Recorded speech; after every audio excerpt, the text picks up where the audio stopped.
आज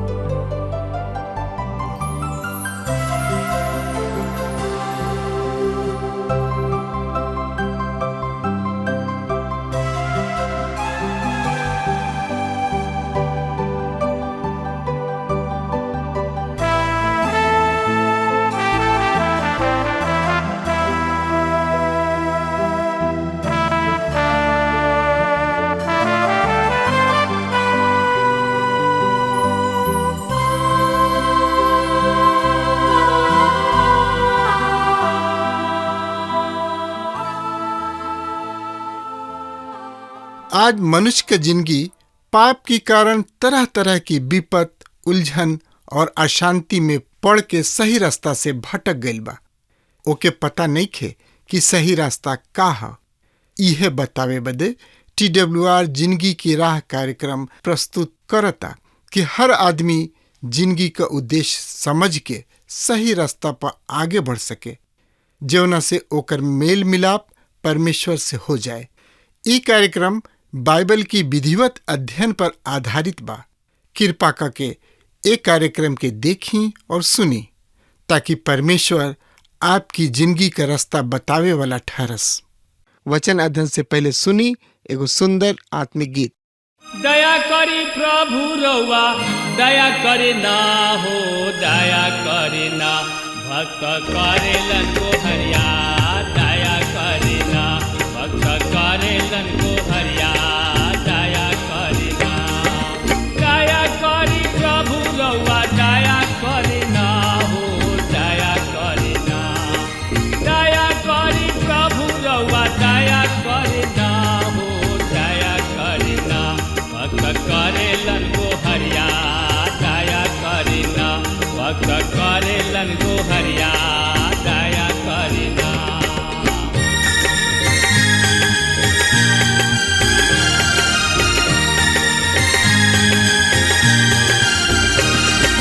दया करी कृष्ण रउआ दया करे ना हो, दया करे ना। दया करी कृष्ण रउआ दया करे ना हो, दया करे ना। पापी करेलन विनतिया, दया करे ना। पापी करेलन विनतिया, दया करे ना।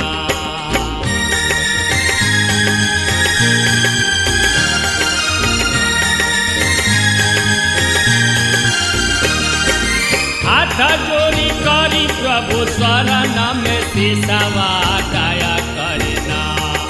हाथ जोड़ी करी प्रभु चरण में सिसवा, दया करे ना। सेवक मांगेलन बरतनवा, दया करे ना। सेवक मांगेलन बरतनवा, दया करे ना। दया करे ना प्रभु दया करे ना जी, दया करे ना। दया करी प्रभु रउआ दया करे ना हो, दया करे ना भक्त करेलन को हरिया, दया करे ना। सेवक करेलन को हरिया, दया करे ना। सेवक करेलन को हरिया, दया करे ना। हाँ मित्र, ये अध्याय के मुख्य विषय है भेड़ा और बकरा के विषय, दानियल के दर्शन और दर्शन के मतलब। ये अध्याय में दानियल के द्वारा जौन कुछ लिखल गइल बा उ भविष्य वाणी सब है, लेकिन पूरा हो चुकल बा। ई वार्तालाप भविष्य वाणी सब के ऊपर निर्भर करता। ये अध्याय के मुख्य विषय में कुछ लोग वार्तालाप करले। यहाँ पर एगो बात ध्यान देवे जोग ई बाकी दानियल नबी की किताब 2 अध्याय के 4 और 7 अध्याय के 28 आरामिक भाषा में लिखल गइल बा। यहाँ सीरिया के मुख्य भाषा है और 8वां अध्याय से आगे इब्रानी भाषा में लिखल गइल बा। त एकरा बारे में जाने, बूझे, समझे, सोचे, विचारे खातिर रुआ आपन पवित्र शास्त्र बाइबल निकाल लेनी हो। तो उनमें देखी दानियल नबी की किताब 8 अध्याय के 1 पद एह तरी से बता रहा बा। बेलशस्सर राजा के राज के 3रा बरिस में हमारा दानियल के पहले दर्शन के बाद एगो औरी दर्शन मिलल। मित्र, ई बाबुल के अंतिम राजा बेलशस्सर के राज के 3रा बरिस है।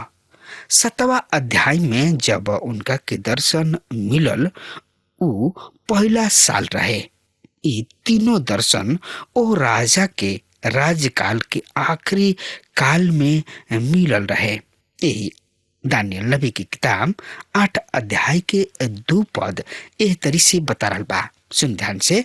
और हम दर्शन में का देखनी, और देखत समय ऐसा मालूम भइल कि हम एलाम प्रांत के सुसन राजगढ़ में बानी। फिर हम दर्शन में ये भी देखनी कि हम उले नगर के किनारे पर बानी। ये दर्शन में दानियल अपना आप के सुसन नाम राजगढ़ में पावताने। ई मादी फारस के राजधानी है। दूसरा संसार के शासक उले ई एगो नदी है जौन की सुसन नाम राजगढ़ के पास से निकलेले।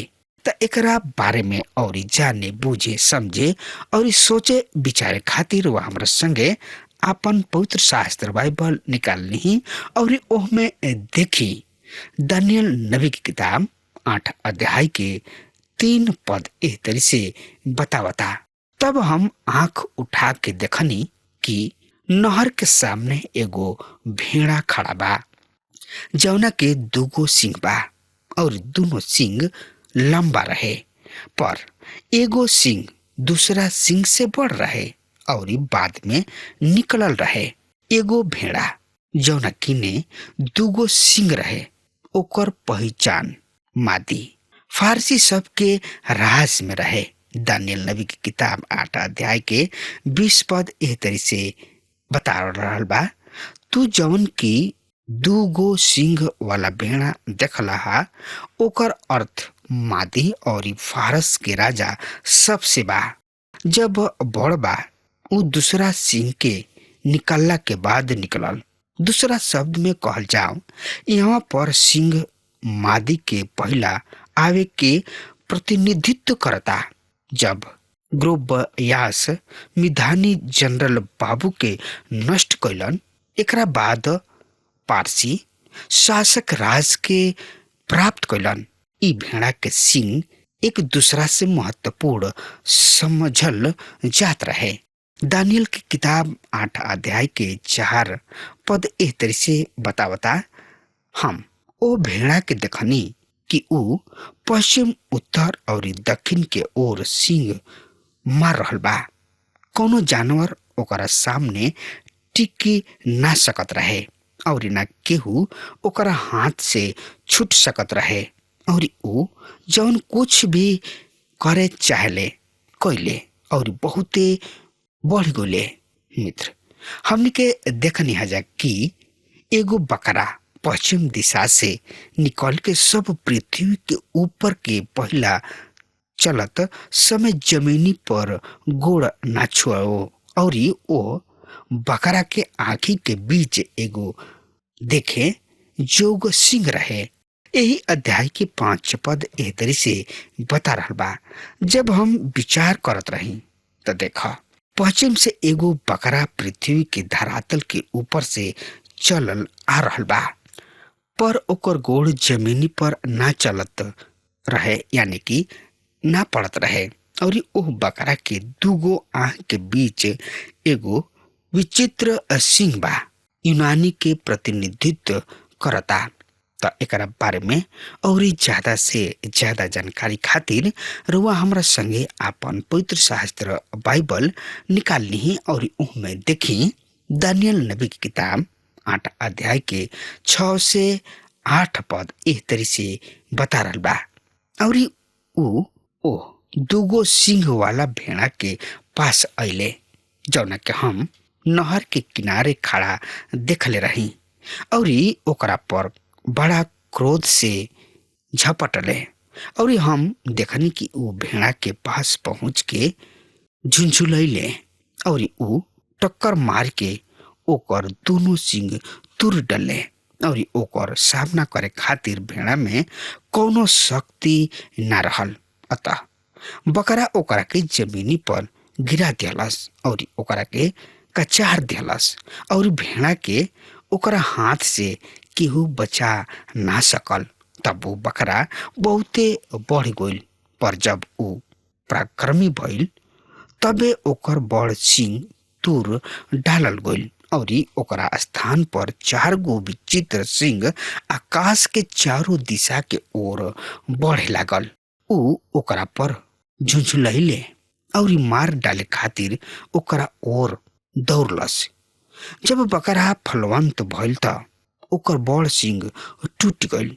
कोनो भी मनुष्य में ऐसन ताकत ना रहे जौना के ओकरा के तूर सके। हमने के ई कहल गइल बा कि जब वो फलवंत भइल तो पूरा संसार सिकंदर महान के अधीनता में रहे। ऐसन कहल जाला कि ऊ बैठ गए और रोवे लगले, कहे कि उनका सामने और कोनो राज्य ना रहे जौना पर ऊ आक्रमण करके विजयी बनते। ऐसन कहल जाला कि एक रात में उनका बुखार आई और ऊ 322 BC में मुँह गए। उस समय उनका उम्र 32 साल का रहे। जब वो फलवंत भइले तब ओकर बड़ सिंह टूट गइल। बाबुल, मादी, फारसी और ग्रीको मैसेडोनियन इ तीनों बादशाह जियत मुअल रहले। ई सच बा कि शराब लोगन के जान ले लेला। हम अपना जिंदगी में अपना आँखी से देख ले बानी या समाचार अखबार में सुने पढ़े के मिलेला कि शराब पी के ड्राइवर गाड़ी चलावत रहन और गाड़ी लड़ गइल और ड्राइवर के मुँह में मृत्यु हो गइल। शराब पिया के केहू ओकर धन संपत्ति लिखवा लेला, अपना नाम करवा लेला। जहरीला शराब पी के बहुत लोग मुँह गइले। शराब तो शराब ही है। शराब के नशा में वो आदमी लोगन के मारे ले पीटे ले, यानी कि अपन होश हवास खो के झगड़ा लड़ाई कर ले। सच में शराब आज लाखों लोगन के अपना ओर खींच ले बा। लोग परिणाम के तो जानेलन, लेकिन अपना आदत से मजबूर बने। खतरा के घंटी बज रहल बिया। सिकंदर महान के मृत्यु शराब पियला के कारण ही भइल रहे। ऊ संसार पर जीत हासिल कैलन, लेकिन वो सिकंदर महान पर विजयी प्राप्त ना कर सकले। सिकंदर महान के मौला के बाद उनका राज्य 4 गो भाग में बट गइल और यहाँ 4 गो जनरल रहन। कैसेंडर जौन की सिकंदर महान के बहिन से शादी बियाह कैले रहन और ऊ यूरोपियन भाग के ले लिहले। लिसिमाकुस ऊ एशिया माइनर के बड़ भाग ले लिहले जौन की अब तुर्की कहाला।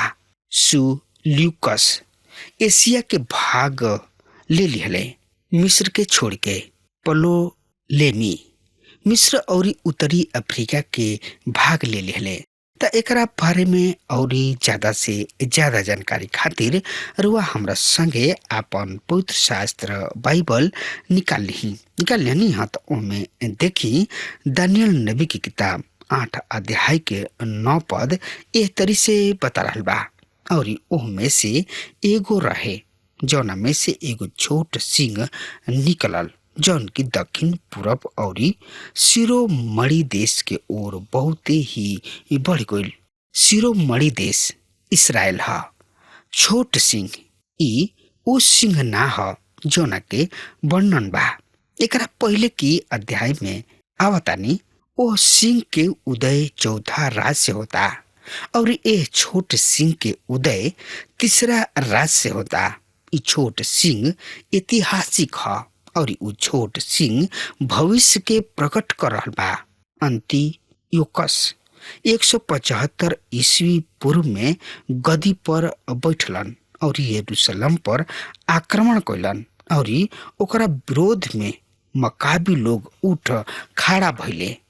उ बहुते ही अत्याचार कैलन। ई सुअर के रासा हर एगो बर्तन पर छिड़क दिहले। दानियल नबी की किताब 8 अध्याय के 10 पद ए तरी से बता रहल बा। उ आकाश के सेना तक पहुंच गइलन और उ ओकरा में से कुछ के तथा नक्षत्र सब में से कुछ के पृथ्वी पर गिरा के रौंद दिहले। एकर मतलब बतावल बहुत ही कठिन बा। हमरा समझ से अंतियोकुस परमेश्वर के चुनौती दिहले और ये परमेश्वर उनका के यरूशलेम मंदिर पर अधिकार करे दिहले। हमरा समझ से ई आखिरी युद्ध दानियल नबी की किताब 8 अध्याय के 11 पद एह तरी से बतावता। यहाँ तक कि उस सेना के प्रधान के बराबरी कैले और ओकरा से नित्य के होम बलि छीन के उ पवित्र स्थान के गिरा दिहले। अंतियोकुस जुपिटर के समर्पित रहन जौन के उ हो सकताड़े अवतार समझ ले होखस। उ अपना आप से थियोस इपिफेनेस शीर्षक चुनले जौन के मतलब परमेश्वर प्रकट होताड़े।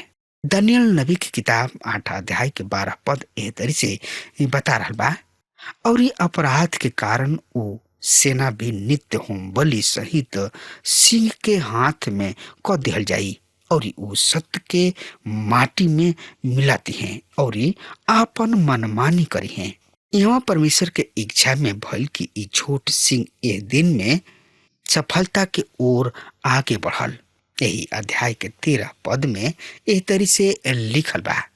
तब हम एगो पवित्र के बोलत सुननी और दूसर पवित्र उ बोले वाला पवित्र जन से पूछले कि नित्य होम बलि और डरावना अपराध के दर्शन अर्थात पवित्र स्थान और इस सेना दोनों के रौंदल कतना दिन चलत रही।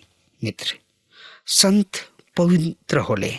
ई मनुष्य की अपेक्षा परमेश्वर बनावेले जौन के हम अति श्रेष्ठ प्राणी कही न जा। कभी कभी हम सोचत रही ना कि दूत हमनी के का कहलन। ई कतना सुगर संदेश बा। अगर हमार बात रुआ सुन रहल बानी त आज वे यही घड़ी प्रभु यीशु मसीह की ने आई और अपना आप के समर्पित कर दी। काहे कि प्रभु महान परमेश्वर हमें उनका से बढ़ के केहू नहीं के कि हमनी के ओकर स्तुति ओकर प्रशंसा करी जा, ओकर बढ़ाई करी जा। सिर्फ प्रभु यीशु मसीह ही हमें जौन की मार्ग सत्य और जिंदगी उहे हमें। बिना उनका के रउआ स्वर्ग में प्रवेश नहीं कर सकत। चाहे रउआ कतनो धनगर काहे ना हो की, चाहे रउआ कतनो बलवान काहे ना हो की, चाहे रउआ कतनो खूंखार काहे ना हो की। याद राखी प्रभु ही एगो महान हमें जौन की रउआ के और हमरा के स्वर्ग में भेज सकताड़े। एकरा बाद केहू ना हो। सिर्फ प्रभु यीशु मसीह ही हमने के उधार दे सकताड़े। हाँ मित्र, अगर हमार बात रुआ तक पहुंच रहा बा तो आजुए यही घड़ी प्रभु यीशु मसीह की ने आई और अपना आप के समर्पित कर दी। मित्र, अब हमार समय खत्म हो रहा बा। तब तक खातिर रुआ हमरा के आज्ञा दी। परमेश्वर रुआ के बहुते बहुते आशीष देस। आमीन। हमके विश्वास बा कि ई कार्यक्रम आप सब खातिर फायदेमंद सिद्ध भइल हुई। हम चाहतनी कि आप सब अपन अपन आशीष हमरों से बांटी। अगर आप सबके लगे बाइबल से चाहे आपकी निजी जिंदगी से क्यों सवाल होके चाहे क्यों समस्या खातिर प्रार्थना करावे चाहतनी तो हमारी फोन नंबर पर जरूर संपर्क करें। परमेश्वर आप सबके बहुत आशीष प्रदान करें और आज का दिन आप खातिर सुखद बनावे।